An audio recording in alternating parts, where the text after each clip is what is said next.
General de las Naciones Unidas, que hace un llamado a convertir al mundo en una zona de paz. Muchas gracias.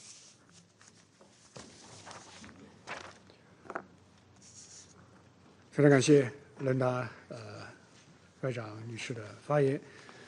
下面我们有请匈牙利外交与对外经济部长希尔多阁下发言。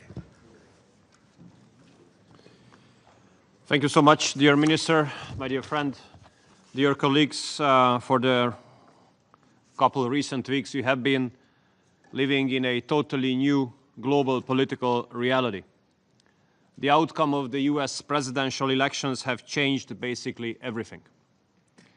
The whole Western world has received a new leader carrying out a patriotic and sovereignistic political strategy, considering national interest as number one, standing on the basis of common sense, going against the woke ideology and launching a freedom fight against the global dictatorship of the international liberal mainstream. We Hungarians have been doing this for the last 15 years, carrying out a conservative, Christian, patriotic, pro-peace, anti-migration political strategy, for which we have been under tremendous attacks, tremendous and continued attacks carried out by the representatives of the woke ideology and the representatives of international liberal mainstream. And I have to tell you, Mr. President, dear colleagues, that the woke ideology and the international liberal mainstream have poisoned international politics and international relations. Therefore, the last years have become the age of dangers and conflicts. Huge amount of money, multiple tens of billions of dollars have been invested into campaigns, blackmailing and insulting patriotic governments all around the world, interfering into domestic political procedures and elections. International politics have been totally lacking mutual respect. What we had instead? Stigmatization, lecturing, and blackmailing. And we Hungarians have suffered a lot of all these phenomena. Therefore, we welcome the recent changes.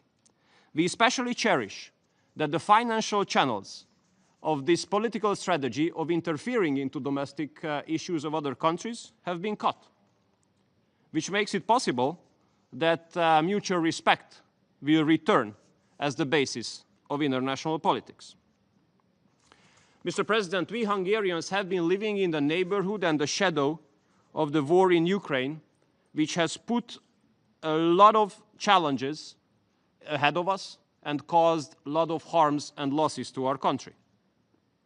And we have to tell you that the international liberal mainstream has fueled this conflict by stigmatizing and attacking all of those who had been speaking in favor of peace.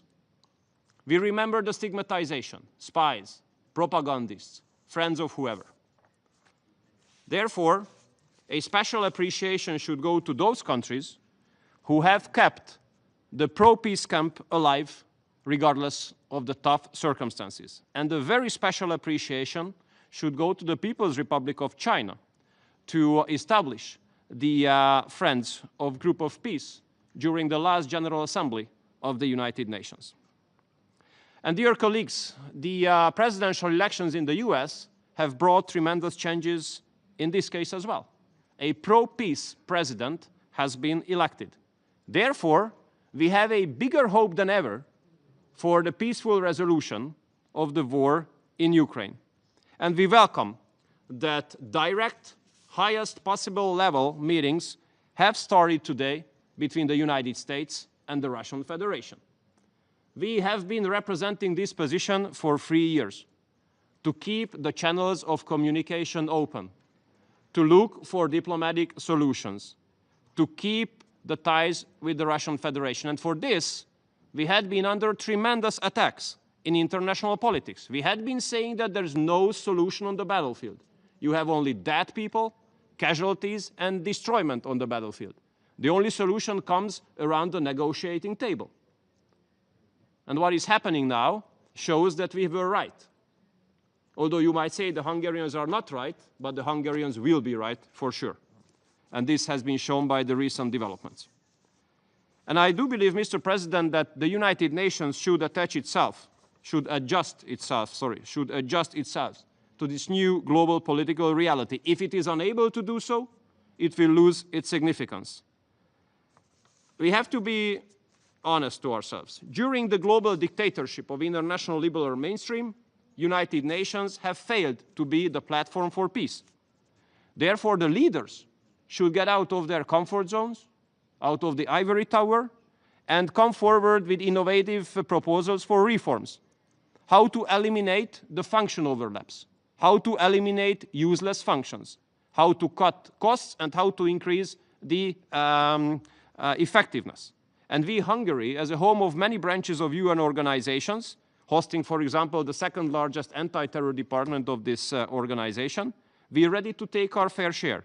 So if there's a decision for decentralization or outsourcing activities from New York, we are happy to host more in Hungary. So, Mr. President, let me cherish the efforts of the People's Republic of China to keep the pro-peace camp alive in the recent years. Now we hope that the activities of this camp will come to reality. We wish all the best for the United States and the Russian Federation for the direct negotiations. We hope that today's meeting succeeded well, and we hope for a successful summit sometimes in the near future. A good American-Russian relationship is good news to the world as well. And we, Mr.